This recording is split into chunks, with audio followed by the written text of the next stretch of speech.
இயேசு கிறிஸ்துவின் நாமத்தினால் உங்களை வாழ்த்துகிறோம். இந்த நல்ல நாளிலே ஆண்டவருடைய வார்த்தையை நாம் பார்க்கலாம். எபிரேயர் 13ஆம் அதிகாரம் 6ஆம் வசனம். அதனால் நாம் தைரியம் கொண்டு, கர்த்தர் எனக்கு சகாயர், நான் பயப்படேன், மனுஷன் எனக்கு என்ன செய்வான் என்று சொல்லலாமே. ஆம் பிரியமானவர்களே, இந்த காலை வேளையிலே ஆண்டவர் உங்களோட பேசுகிற வார்த்தையை நாம் பார்க்கலாம். ஆண்டவராகிய இயேசு கிறிஸ்து நம்மிடத்தில் பேச விரும்புகிற காரியத்தை நாம் பார்க்கலாம்.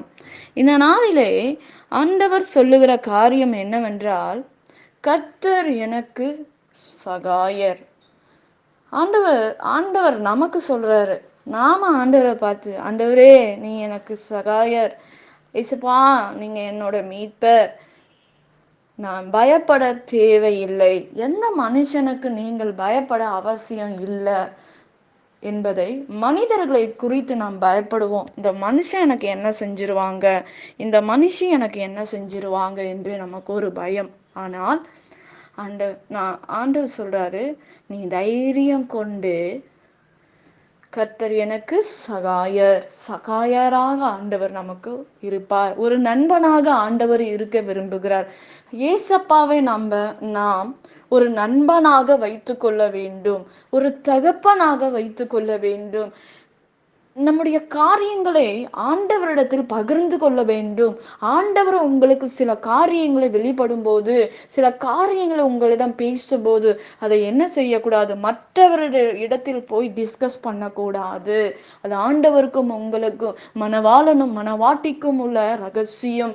மணவாளன் உங்களோட பேசுகிற ஒரு ரகசியம். அந்த ரகசியத்தை நீ வெளியிடும் போது, இது ஆண்டவர் உங்ககிட்ட பேசல, பிசாசு தான் உங்ககிட்ட பேசி இருக்கு, ஏசப்பெல்லாம் உங்ககிட்ட பேசல அப்படின்னு நம்ம என்ன செய்வாங்களாம், குழப்புகிறதை நாம் பார்க்கிறோம். மனிதன் குழப்புகிற காரியம்தான், கலகத்தை வைக்கிறவர்கள் தான். ஆனால் மனுஷனிடத்தில் நாம் ஜாக்கிரதை உள்ளவர்களாக இருக்க வேண்டும். இந்த உலகத்தில் நாம் ஜாக்கிரதை உள்ளவர்களாக இருக்க வேண்டும். நாம் எதை பேச வேண்டும், எதை பேசக்கூடாது, ஞானமாக பேச வேண்டும் இந்த நாட்களில் பிரியமானவர்களே. ஆனால் நீங்க ஒரு காரியமும் பண்ணியிருக்க மாட்டீங்க, ஒரு தப்பும் நீங்க செஞ்சிருக்க மாட்டீங்க. ஆனா அவங்களை குற்றப்படுத்துவாங்க, நீ தான் இப்படி சொன்னேன்னு உங்களை வேதனைப்படுத்துவாங்க. அந்த வேதனையினால நீங்க அவமானப்படுவீங்க. அநேகர் உங்களோட இருக்கிறவங்க உங்களை கஷ்டப்படுத்துகிறதை நாம் பார்க்கிறோம் பிரியமானவர்களே. ஆனால் வேதம் சொல்லுகிறது, மனுஷன் எனக்கு என்ன செய்ய முடியும், மனுஷன் என்ன செய்வான், நான் பயப்பட மாட்டேன், நான் பயப்பட தேவையில்லை, மனுஷன் எனக்கு முன்பாக நிற்க முடியாது என்பதை நாம் அதிகாரத்தோடு சொல்லும்போது, கர்த்தர் நமக்கு உதவி செய்ய அவர் வல்லமை உள்ள தேவனாய் இருக்கிறார் பிரியமானவர்களே.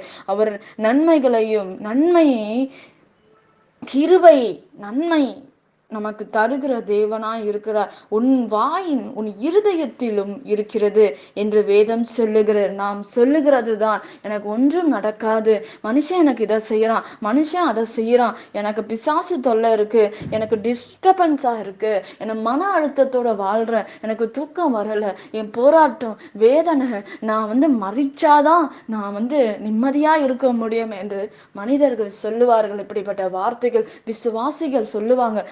சாத்தானுக்கு ஒரே கொண்டாட்டமா இருக்கும் இந்த வார்த்தையை நாம சொல்லும் போது.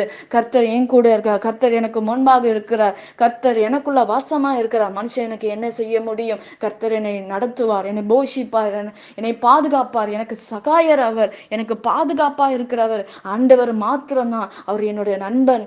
எனக்கு ரகசியமான காரியங்களை, என் அந்தரங்கமான காரியங்களை ஆண்டவர் எனக்கு வெளிப்படுத்தும் போது, ஆண்டவர் அந்த காரியங்கள் கர்த்தர் என்னோட இடைப்படுகிறார். அப்படிப்பட்ட காரியங்களை இங்க சொல்லும் போது தைரியமாக அப்படிப்பட்ட காரியங்களை இங்க வெளியே சொல்லாதபடி, ஆண்டவர் வெளிப்படுத்துகிற காரியங்களை டிஸ்கஸ் பண்ணாதபடி நீங்க காத்து கொள்ளும் போது, ஆண்டவர் எல்லாவற்றுக்கும் ஆண்டவரே முன் வைங்க. நீங்க என்ன காரியமா இருந்தாலும், ஒரு சின்ன காரியமா இருந்தாலும் ஏசப்பா முன் வைத்து பண்ணி பாருங்க.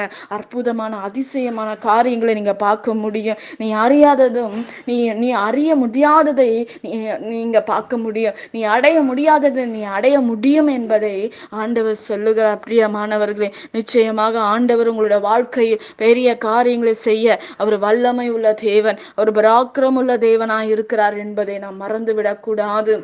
ஆகையால் சகல நன்மைகளையும் அடைய முடியும் என்பதை அறிந்து கொள்ளுங்கள். நீங்கள் எப்படி இருக்க வேண்டும் என்று விரும்புகிறீர்களோ அப்படியே ஆண்டவர் செய்வார். நீ எதுவாக வாழ வேண்டும், நீ என்னவாக இருக்க வேண்டும், உனக்கு சமாதானம் இல்லையா, மனுஷங்கிட்ட போய் எனக்கு சமாதானமே இல்லை, நான் கவலையோடு இருக்கேன், எனக்கு நிம்மதியே இல்லைன்னு சொல்லாதீங்க. ஏசப்பா கிட்ட அவங்க கிட்ட சொன்னீங்கன்னா சிரிப்பாங்க.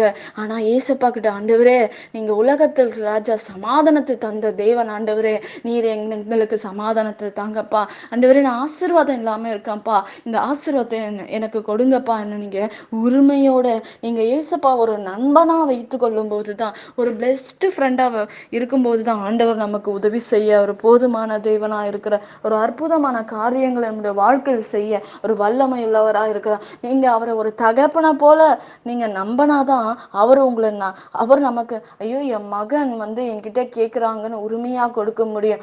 ஆண்டவருக்கும் உங்களுக்கும் சம்பந்தமே இல்லாம உலகத்துல உள்ள மனுஷங்களை நீங்க க்ளோஸா வச்சுக்கும் போது ஆண்டவர் நமக்கு உதவி செய்ய முடியாது. ஆண்டவர் சொல்லுகிற ஆலோசனை அது என்ன ஆகாது, தோல்வியோ ஆகாது. ஆண்டவர் உங்களோட வெளிப்படுகிற காரியங்கள் மறைந்து போகாது. ஆனா மனுஷன் நம்மள நடத்துகிற காரியங்கள் ஒரு நாள் அது தோற்று போகும், ஒரு நாள் அந்த அப்படிப்பட்ட காரியங்கள் விழுந்து போகும். ஆனால் கர்த்தர் நம்மை நடத்துகிற விதம் வேற, மனுஷன் நடத்துகிற விதம் வேற என்பதை நாம் மறந்துவிடக் கூடாது. பிரியமானவர்களே, நிச்சயமாக ஆண்டவர் மனுஷனுக்கு பயப்படாதபடி கர்த்தர் தாமே எல்லாவற்றையும் பாதுகாத்துக் கொள்ளும்படி நாம் ஜெபிக்க வேண்டும். நாம் ஜெபிக்கலாம். பரலோகத்தில் வாசமாய் இருக்கிற எங்கள் அன்பின் பிதாவே, உங்க நாமம் மகிமைப்படுவதாக, உங்க ராஜ்யம் வருவதாக. ஆண்டவரே, மனுஷனுங்களுக்காக பயந்து கொண்டு இருக்கிற, ஏதாவது பிரச்சனையில சிக்கி இருக்கிற பிள்ளைகள், ஆண்டவரே என்ன நடக்குமோ என்ன ஆகுமோ என்ற வேதனையோடு இருக்கிற பிள்ளைகளை, தூக்க வராதபடி இருக்கிற மன வேதனையோட மன பாரத்தோடு இருக்கிற பிள்ளைகளை கர்த்தர் சன்னிய மாற்றுங்க. இந்த வார்த்தையை கேட்கிற பிள்ளைகளை தேற்றுவீராக. உங்க சமூகத்துல எல்லாவற்றும் ஒப்பு கொடுக்கிறோம். இயேசுவின் நாமத்தில் ஜெபிக்கிறோம் எங்க ஜீவனுள்ள நல்ல தகப்பனே, ஆமேன். கர்த்தர் தாமே உங்களை ஆசீர்வதிப்பாராக. ஆமேன்.